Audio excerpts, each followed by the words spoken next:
You're still on the holding screen. I'll give you like 2 seconds, and then just.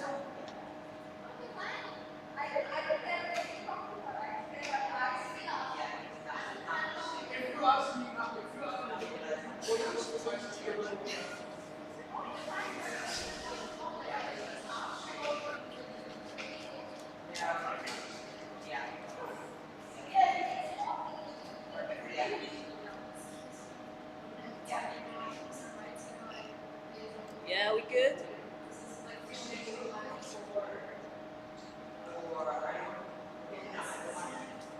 Hello, good evening. I'll just invite everybody to have 3 breaths. Let's do 3 breaths and just come into the room. Close our eyes.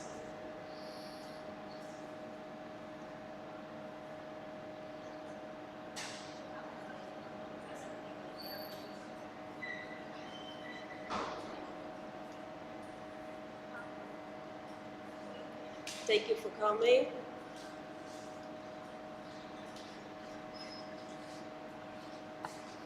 And I want you to think about what brought you here, what's your intention, and maybe at the end we can talk about it. The reason for me to do this is because I felt a call. I felt that within the artist community where I was living, there was a lot of people struggling with different issues, mental health, anxiety, depression, and I felt that maybe I could inspire people to move forward, to do their projects, to follow their dreams. I want to thank Maxine for giving us the space, and I want to thank Women in Art who supported me, who shared all my videos so far. That was incredible to have their trust. I want to thank Mark for doing the recording, and Katie, Joel, to keep the energy of the room. And I want to thank my sister who supported me all the way through my challenges. My name is Joanna. I'm a Portuguese artist. I'm in London for 15 years. And I do installation art, immersive art, mirror rooms, interactive art, sensorial rooms, and I like to work with participation art. Participation art has to do with people not being just the viewers, but also contributing to the artwork. And most of the last 10 years, I've been working as always. I was behind the cameras. I was working in festivals, setting up stages. I was working in theater, making the stages. I was working for artists. But I felt like now is the time to come to share my experience and see if I inspire other artists. I feel like the world is going crazy right now, and there's a lot of people a lot of artists are sensitive, a lot of us are neurodivergent or who have like mental challenges, and I think it's time to speak up, and I think it's time to bring our artwork into the world and make a difference, because we can see that people are locked in their rooms, they are locked on their phones, and they are not sharing, and there is not so much community feel and support groups to help each other. We can maybe rely on governments or rely on other structures that are not specifically working right now. And as my story, as a child, I think I was quite anxious already when I was very little, and when I was a teenager, I tried to take my life, and I felt I grew up in a small village, and in there, everybody was doing the same. They were growing up, going to school, taking a course, getting married, buying a house, having children, and then work until the end of their lives. And if that was life for me, that wasn't working. And 15 years ago, I discovered I had dyslexia, which meant nothing for me. That was, I just thought, okay, all the artists have dyslexia, so I didn't really understand. And then 4 years ago, I discovered that I had ADD. When I discovered that I had ADD, I look back into my life and I realize all why I dropped out of school, why I couldn't do maths, why I couldn't write text, why I couldn't make applications for exhibitions, why I couldn't apply for funding. And then I realized, okay, this is the reason why I actually had to organize things in my way, that I didn't have to do risk assessments or applications, long text, explain my art in text, in writing, because that was not my skills. And I also found out that I have fibromyalgia. That was 3 years ago, and with that, I have lost my capacity to do my artwork, to do the installations that I was doing, because I didn't have the strength. I couldn't sit, I couldn't walk, I couldn't move, and I realized that neither my body or my mind were helping me in my ideas or to get my projects done. And the fibromyalgia had a big impact on me, because with that, I have lost, I stopped going to social events because suddenly I couldn't drink alcohol, I couldn't eat certain foods, I had to avoid a lot of these social, physically demanding events. So I lost my job, I lost my house, I lost my circle of friends. Suddenly I lost my 2 Instagrams, got hacked. So all the structures I had around me, all the friends, everything just crumbled. And this is the position I believe that a lot of people who were interested in these videos that I have been sharing online, I feel like a lot of these people identify with that, because when we are in this position of having depression, we feel like we don't have anything to give. There is nothing to share.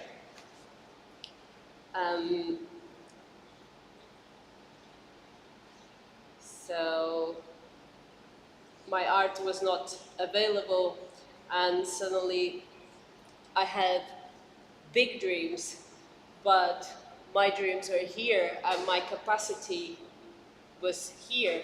So it took me a really long time to adapt myself to my new life and to have the capacity to be able to give again, to be able to make art again. So I had to restructure everything, and there was a big cleanse in my life. So realizing that people were not there to support me, or when I actually needed, it gave me a lot of perspective. And from that place of loneliness, that's where I start building myself up. People are really afraid of depression and to talk about that, but depression, we want life to be pretty and we want life to be beautiful, but in these moments of depression, that's when we learn the most, because we are alone, nobody wants to go there, but in that place of loneliness, that's when we start listening to ourselves and listening to our body. What do I want? What is making a difference in our lives? Is these people good for me? How is this impacting me? Is this situation good for me? What matters? Because when you have such a big problem, you cannot really think about anything else. Can you actually create from a place of pain? But pain is really transformative. It's very interesting to create from a place of pain and to understand what your mind wants. And so sometimes I had to think about just easy things because I still wanted to create, but I needed to do, because my art installations, they are really big, so I need transports, I need tech, I need projectors, I need lighting, I need strength, I need people, and I needed to create something that is simple. So maybe just a little doodle, just a little drawing, just a little sketch. It is important that we keep going and that we keep allowing ourselves to make mistakes and to actually be ready to be wrong, because sometimes you are drawing something for the first time and you realize, I don't know how to draw. This looks horrible, but we gotta understand that it is fine. You know, who is judging? Who is this big judge? Like this, we have this inner judge in ourselves that is always telling us what is right and what is wrong. But what is right and what is wrong is in our mind. What people think of us, it's in our mind, like the way we care or we don't care. We can have all these crazy thoughts, but we can also let them go. You know, our mind is negative by default. And if we keep listening and we keep wearing that hat, I am depressed, I am ADHD, I am this, I am that. We cannot let ourselves be defined by these labels, because ADHD, autism, and all bipolar, and all this spectrum of new categories of feelings, they don't define us. It's not enough. As a human species, I feel like we are becoming more sensitive. And that's why we are becoming more aware of these. We weren't paying attention before, but before there was people who couldn't breathe. And maybe they were making shoes, or, you know, like this wasn't a thing. But now the system wants us to be productive. They want us to do 9 to 5. But if you are neurodivergent, that is not making sense for you. And I feel like our generation was the generation who came to disrupt that pattern, or that need for us to produce. And we live in that. Our mind, we are still somehow programmed to this production. So it's never good enough, and it's never enough. We have to make everything bigger, more, and we don't take the time to appreciate what we do, all the little steps that we are doing to change. And if we want to make a change, we need to allow ourselves to do those mistakes. And for example, recently I start posting on social media, and I realize sometimes I post on social media and I look back and it's like, who is that? I'm embarrassed. This is wrong. This is weird. And then I just decided I'm going forward, because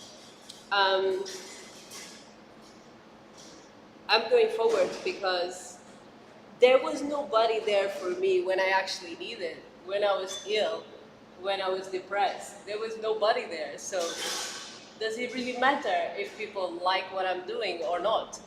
But maybe I can reach out to other people who are not in my first surroundings. Okay.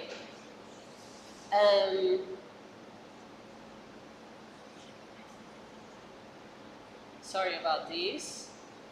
I'm not like a public speaker, so let's see how I can integrate my notes. Doing great.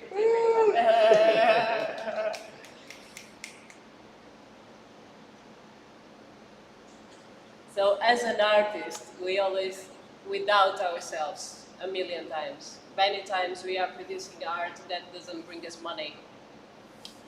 And still we have this urge to create.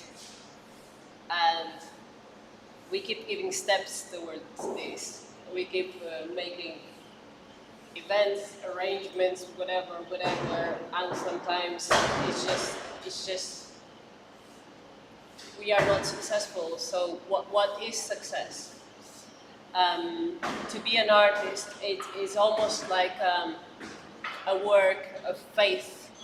You are believing in something that might be coming one day, and we tried many times. We tried the 9 to 5 when we tried to do things as everybody told us to do, and that doesn't work. And then we need to find our own way to express ourselves with our anxieties, with our syndromes of not being enough, being inadequate, and after sometimes we don't know what we want, and we keep trying things, and we realize what we don't want. So 9 to 5 doesn't work, this way doesn't work, this way doesn't work. So if nothing, like if everything people told us is not working for us, we need to finally walk in the last path, which is what I call the dark forest. We go into the dark forest, we have no roadmap, there is nobody there to say this is right, this is wrong, you're gonna get there, it's gonna be fine. At the end there's gonna be like a fun fair or something. And it's not. So it is a work of faith. When you are an artist, when you are neurodivergent, you are more sensitive, you are more aware of the world, of your friends, of all of that, and you have a feeling. Art is about a feeling. When you are about to create something special, you don't know why you're doing it. You just, if you don't do it, you're gonna be like, I don't know, you're just gonna be in a bad position. So I felt like I had to do this, and I'm still yet to understand what's the reason, what is the impact of this. And so yeah, we keep, if you are going through depression right now, I say don't judge yourself, allow yourself to be in that silence, to listen. We need to start being more in touch with our feelings, because life as it is right now is really crazy, and we don't know. We are affected by media, we are affected by people. People are not okay. So we need to really like sit down with ourselves and understand, what do I want? Especially people with ADHD as well, like we lose track of what is important, what is needed, what is not needed. So it's really important to constantly check in with ourselves and understand why we are tired, why we are giving up, what is missing, what is gonna make us light up again. So maybe we have this dream and we don't understand how we're gonna get there, but my advice is that we start step by step, going one day at a time, getting better and trying to understand our minds. Our minds, all our minds are different, and understand, is our environment inspiring us? Is the food we eat helping us? Because many times we are drained, we are tired, but the foods that we are eating, they are impacting us, they are taking our energy down. So that is important to understand, and sometimes to actually track ourselves. Do we want to get focused? What is the way that we're going to get focused? What do we need to eliminate? What do we need to bring into the table? And if we are neurodivergent, we get bored. As soon as things start getting similar again and again, we get bored. We want to make a routine in the morning, we want to do some meditation or some walk or some this or some that, and the second day it's going to get boring already. So we need to start hacking our brains and start, okay, I realize that every time I do this routine, suddenly my brain thinks clear. And why is not working tomorrow? So in the next day, maybe you want to do it in a different room. Maybe you want to do it in a different setting. Maybe you want to put a different light. maybe you want to play some music. We need to, as creatives, we need to keep making it creative and keep making it enjoyable. Like, don't just stick to one routine. I don't think routine is easy for everybody, but I do, as much as I hate the idea of having a routine, I think structure, some kind of structure, becomes sexy after a while. It's true, it's true. Because you realize that your brain, your mind, everything starts working in a different way when you know what's gonna happen. And when you start taking care of yourself, what the noise around you starts matters a little bit less and a little bit less. The people, the opinions, all of that, because you can feel the improvements in yourself. And the moment you have more energy, then you can draw better. Maybe instead of doing a small drawing because you are in bed and you have a headache and your body is aching, suddenly maybe you eat better and you woke up earlier and you smell the trees outside and you heard the birds because for once you woke up early in the morning or something, and you're gonna feel great for that. That's gonna, slowly, you're gonna get more dopamine. Maybe instead of doing a doodle, maybe you're gonna paint the wall of your room. You know, maybe you're gonna invite a couple of people and you're gonna be painting together. The thing is, when you have really low energy, I feel like nobody is really coming there for us. In that place, that's where we need to be alone, because we're learning about ourselves, we're learning what we don't like, what we don't want. And as soon as we can raise a little bit our energy and we start believing in ourselves and we start doing the things we like to do, people will come to us. And if we start, because we can hold space, we can create spaces, and then we can make magic happen. But people will come to you once you have that frequency that you are achieving. People want that. And then it's also tricky because, you know, who was that before? Who is here now? But I think it's also good to not be in a place of judgment and just keep going. What else is in my notes? Perfectionism. Perfectionism is a killer. Are you perfectionists? No? Yeah. Yeah. I am. And that's such a long one. Let's leave perfection for gods. We are humans. We are humans, and we are here to fail. And when we think about really big projects, because the good thing is, as neurodivergent people or even people who have depression is actually people who have high standards. You're not happy because you want something else. So you want to push forward. And perfectionism is going to stop you. You're going to have to do mistakes, and you're going to have people judging you, and you're going to have many opinions. But you need to think about where you want to go and allow those opinions, allow people to leave, allow people not to be with you, because you came from this place where nobody was there.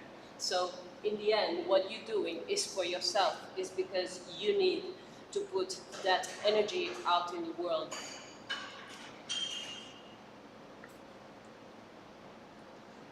And yeah, do it wrong, because when you have a big project, and you think you're gonna ever be prepared to do that, you will never be prepared to do that. You can read enough, you can read a lot, you can watch everything, you can study everything, but the problems you're gonna face once you start, you can never predict. And this is for art projects or business or anything. I'm part of the Clinical Entrepreneur program from the NHS, and for the past 2 years I've been listening a lot of entrepreneurs. And I think being an entrepreneur and being an artist is very similar, because you have a crazy idea, and the older you get, the worse it is. Because you come with a crazy idea and everybody's going to tell you you are crazy. And a lot of people give up because nobody else understands them. And so the moment you have a crazy idea, you need to start surrounding yourself with people who are into these moving forwards. That is really, really important for you, because you cannot have people pushing you down. You have to have other crazies, because you're gonna doubt yourself. You're gonna doubt yourself so many times. It's crazy, but this is how genius ideas come to the table, is because somebody had an idea out of the box that nobody had before, and they went for it. And they went through all the mistakes. They spent all their money, they wasted all their times, maybe they forgot about their families. But most our phones, the design of the things we have around, that's because one crazy was crazy enough to go past all of that until they heard all the no's, they made all the mistakes, and they carry on. And this is so important. As an artist, as a crazy, you gotta be your crazy and you need to keep going. Surround yourself with a support group, and if there is no support group, maybe you are the person who is going to create that support group. Or maybe you're going to be on your own, because this creativity sometimes and these crazy ideas means being on your own. Nobody will read what you do. And if you are neurodivergent, you get used to it. You get used to nobody being around and nobody understanding you. So you kind of like create a shell. As much as you go and make mistakes and go over that, you create a shell and you create that self-belief, because you fell, you stood up, you carry on. You fell, you stood up, you carry on. And this is what is going to give you the strength. You know, this self-confidence. There is never a self-confidence to start.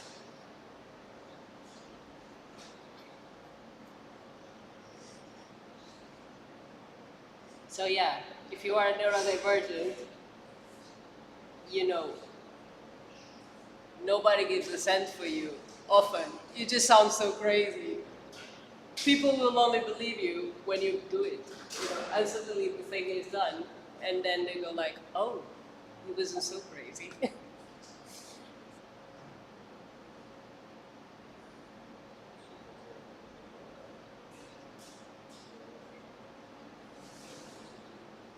So yeah, people's opinion. One thing that my coach has told me, people's opinion is not our business.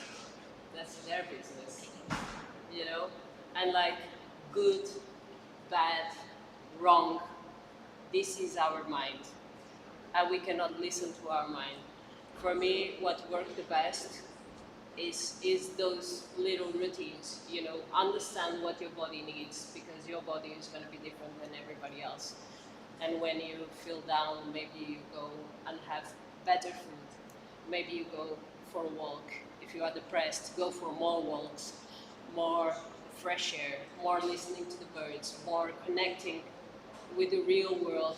Maybe connect with the cycles, the sun, the solstice, the moon, whatever, you know, connect. And yeah, and that's my contribution. I would like to know if you have any question, what brought you here, if there's anything you want to share, I'm here.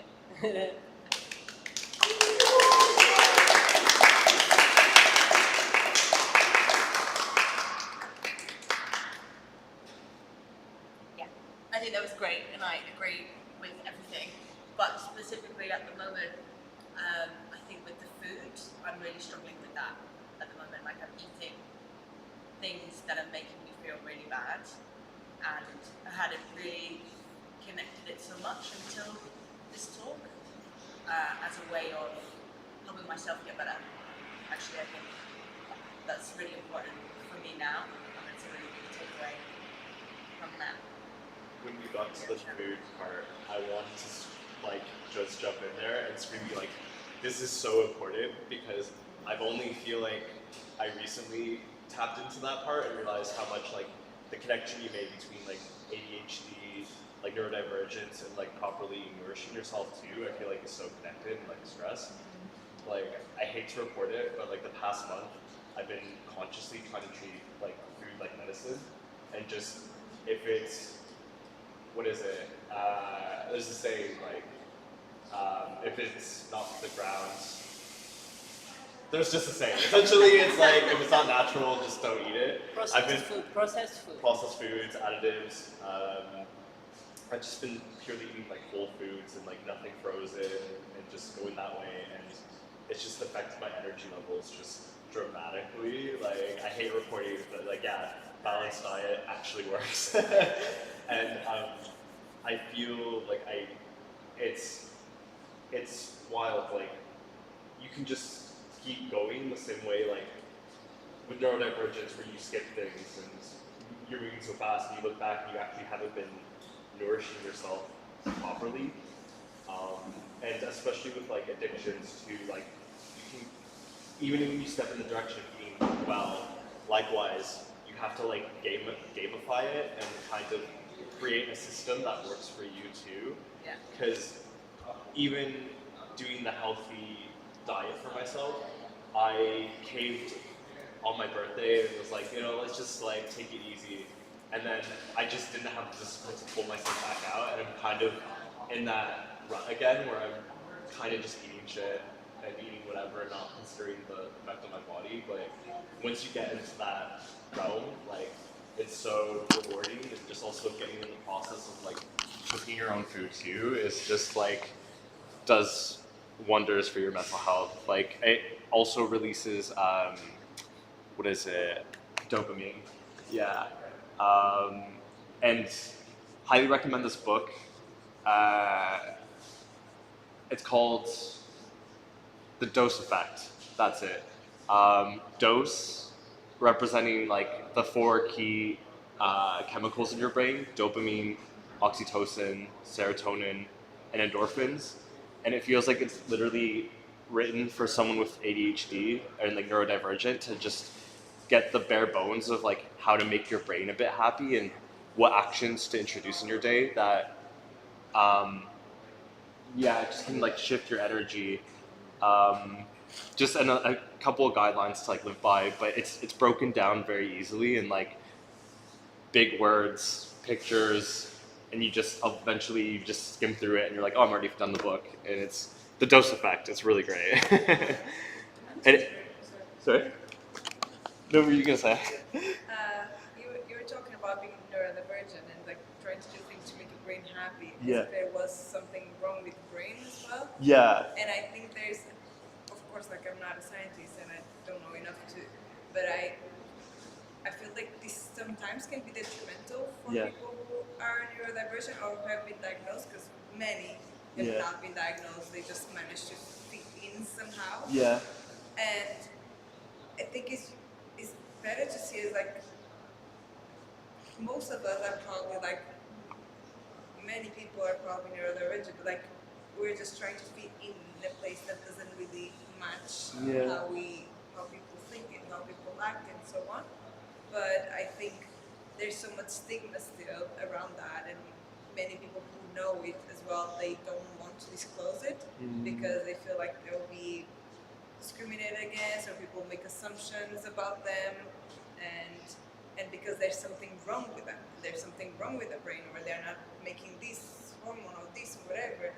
And I think I would like this to start being framed differently, as in like there's nothing but probably what is wrong with us, it's like the world around us that's not allowing that diversity. I would jump in slightly. I work at a top law firm, and I've seen so many events that they've done where like they're encouraging, they make a big thing of mental health awareness, and there's a good reason for that.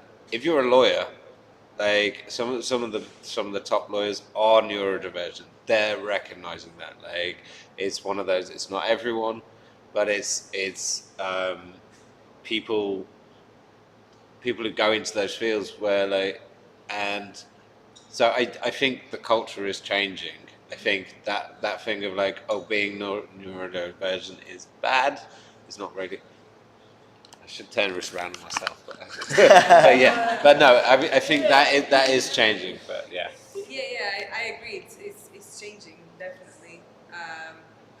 But yeah, I think that work needs to continue to be done. I think we're still not there yet because I still know people that, although those spaces are being created and we're starting to talk about it a bit more, I still know a lot of people who probably try to hide a little bit or not share it with everyone. Yeah. Yeah. One thing I would like to ask Katie is something that I feel as well. Sorry about my face, I'm just really cold. Maybe I look weird. But with eating well, can you get organized to have food in the fridge all the time? No. No. Can you get organized to go shopping? No, but I feel like it's about having. I've started to do it a little bit, but I haven't really realised. Like I have so many like techniques for my anxiety and my depression at this point. Yeah, like now I'm at my 30s. I can get myself down from having a panic attack. I know what yoga to do. I know what works for me. I know to regulate my body temperature. I feel like I'm doing a lot of those bits, and food is just coming into it now for me. And it's something I'm going to be consciously focusing on. But yeah, it's like when I have money, then I need to fill the fridge or get the good things in the cupboard. So that management, because I'm not judging, because that happens to me. I struggle to have that routine, like have the food that I need. Because if you don't have the food that you need, you gotta go to the shop and you gotta buy a chocolate. Or maybe if you are really depressed, you gotta just buy comfort food and you're just gonna have all of that. But for example, Anna, she has got a good formula because you order the food, Because, for example, for me, I have a diet, I need certain foods. And if I don't have these foods in the fridge, then I'm gonna be eating the foods that I shouldn't, then my body is gonna pay, then I'm gonna have more pain because of the fibromyalgia. So the eating well has got so many factors behind that we have to have that in consideration. It's like, that's why we need to create, for us to change, we have to actually create the habits around that change, because it's not just about changing the diet, it's to be planning when you go to the shop. How many meals are you going to can't plan? So some people have this really well done, or maybe a solution is to understand what foods are good for you, and like every week you try to get them, or maybe you order food that is already, maybe if you do a pre-order, you already know this is blah, blah, blah, blah, blah, what I ordered last time. Maybe I just repeat the order and make it simple for ourselves. Yeah. Some people do create menus, but I think that's a little bit over the top. That's another But level. they do that so they don't need to think about what they are going to make or what they need to buy. So they read the menu, they buy everything, and then on the day they just read, okay, I need to do this. But then there's not much room for improvisation, yeah. That's probably our friend here. He's the best cook. I'm not the best. No, but you will be able to. I love cooking. You will be able to okay, I'm gonna make this meal, prepare this amazing recipe. I think one of the weird things is that I do get depression, I do get mania, and stuff like this, but cooking is so much part of me that I do it in both in those up states, down states. Doesn't matter. It keeps you together. It's Because- like it's kind of it's like your artwork. For me, it's my artwork.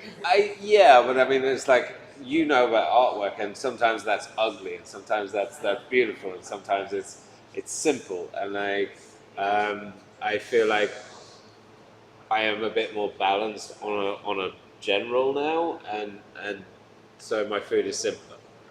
See what I mean?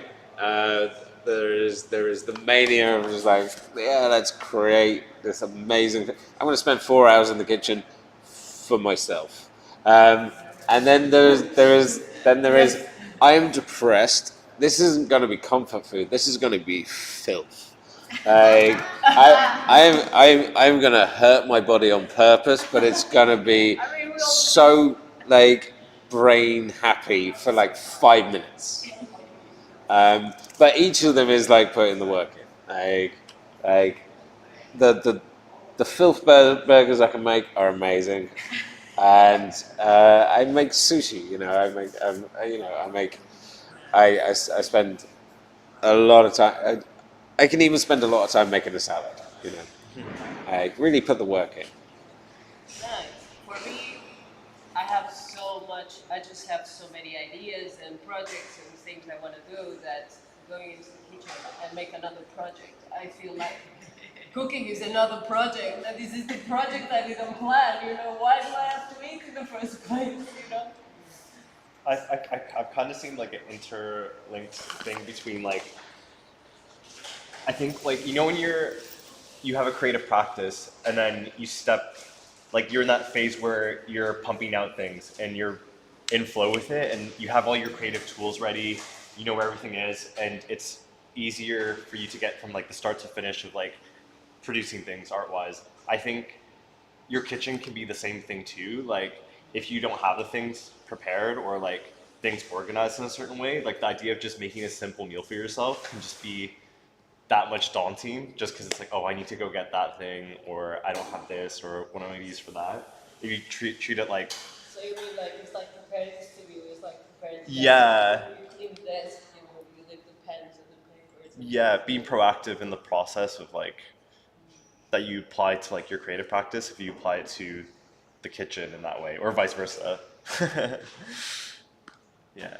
Can I just say one thing that you said about surrounding yourself with people? There's a quote I heard which was there are always going to be people who you tell your idea to, and they're going to be like, why would you do that? And you need to surround yourself with people like, why not? Like it's not even yes, let's do it together. it's not even about a ringing endorsement. It's just like, yeah, just do it. Like not even like, yeah, you'll have your supporters and all this kind of stuff, but it's the people who are like, there's either people who say, why would you do that, or there's the why not? What are you got to lose? I think when you surround yourself with other creatives or other entrepreneurs, they know it is important for you to survive or to be a person or to hit your next level by doing it. And when you're doing something crazy, like me today, they will be there for you. Do you understand? That is so important. Like there's always shame, there's always fear, shame, fear, and this inner judge. What does people call? Saboteur. Huh? Saboteur. Inner saboteur. I don't know. Or the critical voice, yeah, it's the same thing. Yeah. It's another one. Inner critic? No. So matter. We got you. I wish people at home could make some questions. Next time. Yeah. The chat isn't working. I'm not sure there was anything in the chat, but I can't tell you if there was anything in the chat. Yeah.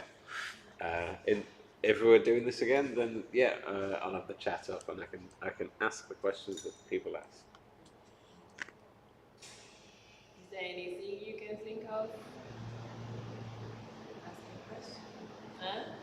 I think you mentioned a couple of things that help us regulate when we're not feeling, when I'm feeling quite down. And food, it is important. You mentioned walks, connecting with nature.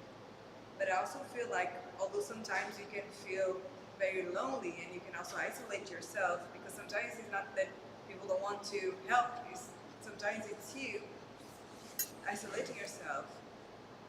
But I also feel like human connection can be amazing when we are feeling down. Like sometimes it doesn't need to be from a lot of people, but sometimes from someone that is close.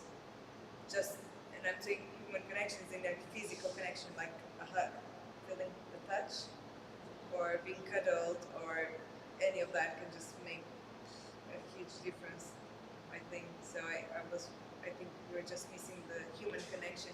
But we are losing that.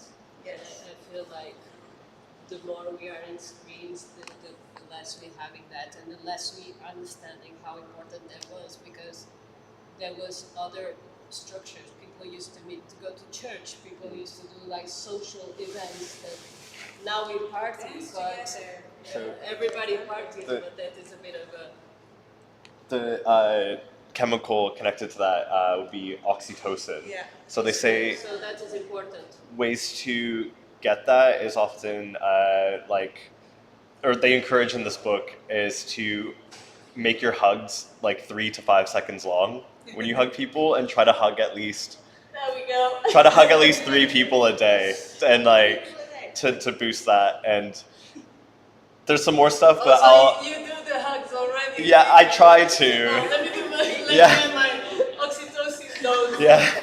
Because you don't realize that sometimes, you can go for days without, It's true. being truly touched. Like nowadays, like, oh, hello, not that, but like proper. I have one of the colleagues at work that she gives me like those 5 seconds. So anytime that I need, I just find her, and I know that I'll have a hug. She has like the best hugs. But you also touch a very important subject, which is emotional regulation. For neurodivergent people or people who can feel this need, that there's a lot of like all or nothing bursts of happiness, a lot of sadness, and one day you are extrovert and you're gonna dress like give me names. And then the next day you wear your pajama full of whole thing. Or also like the way we talk, the way we appear in the world, and this regulation is really important, because ADHD and a lot of the neurodiversity is about dysregulation. So this is always a challenge. It's important to know what's your limit to things, and when you're starting effectively as well, because we can be too spontaneous and sometimes say things that's gonna hurt. Like there is no much of a filter.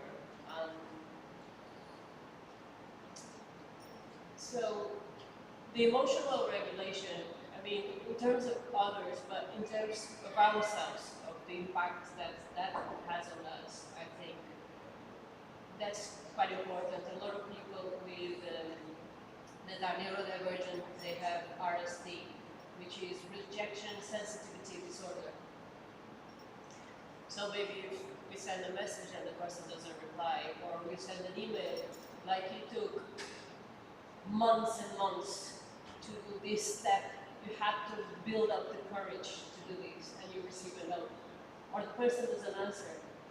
But because you were called lazy, or you've been bullied at school, or you were never enough, that rejection has got a huge impact on you that doesn't have in other people.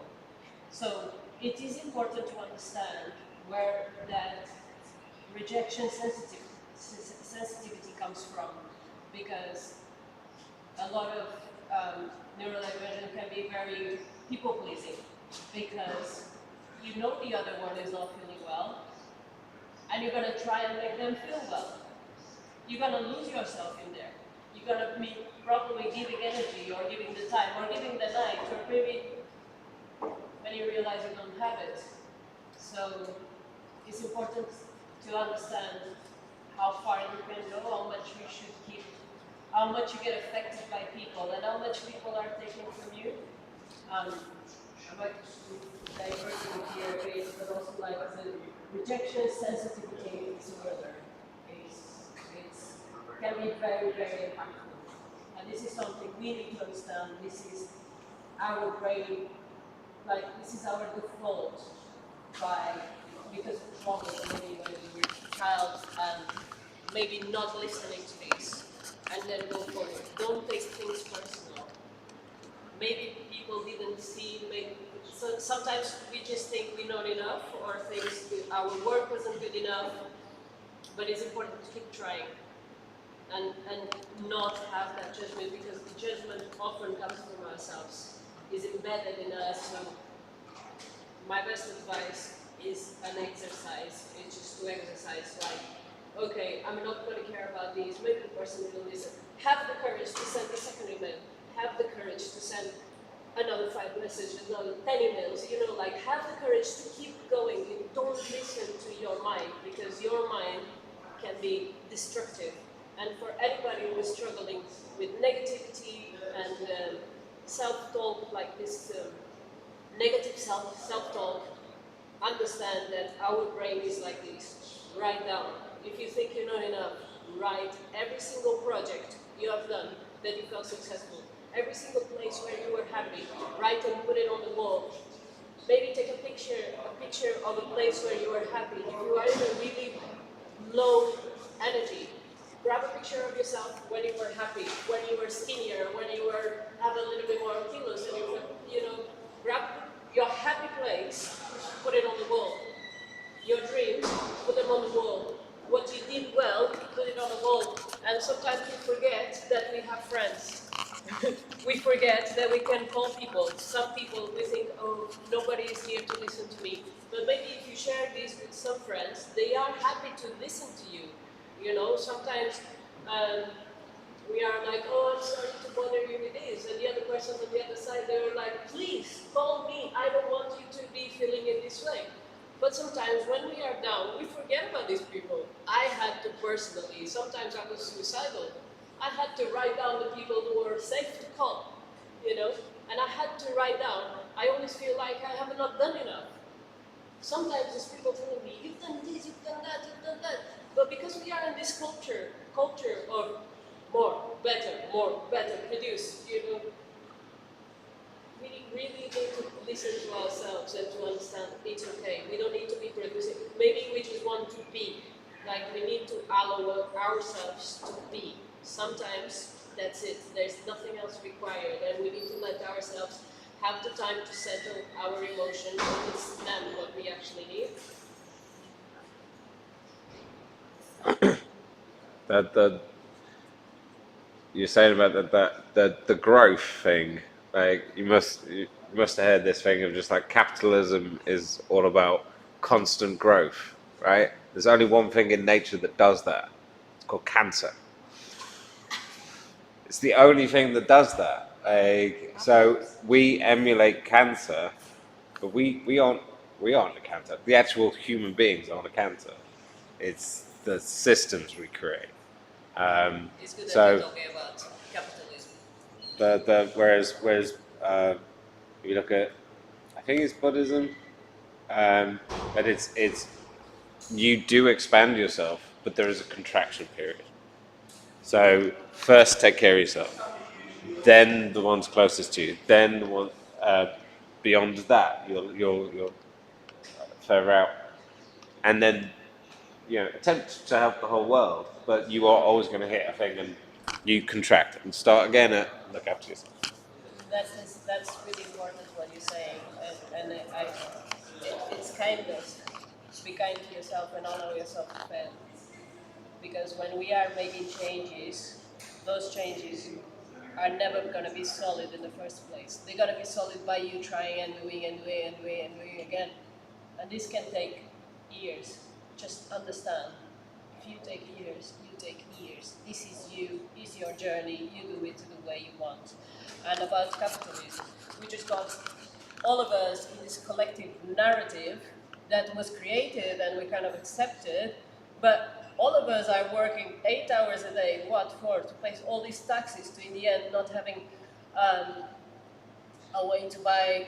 Many people don't have the way to buy their own house, that they don't have the availability, like, they don't have the chance to stay at home if they are not feeling well, if they are feeling depressed. Like, so, and if we are not good, if we are not performing well at work, for example, as a freelancer, and we don't go a couple of times, what's going to happen?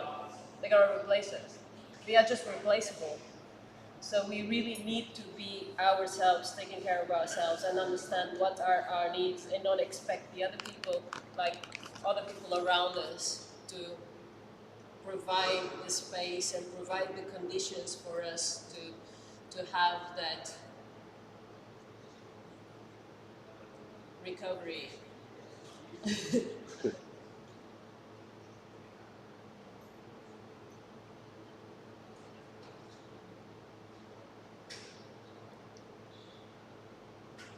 good? We're finished.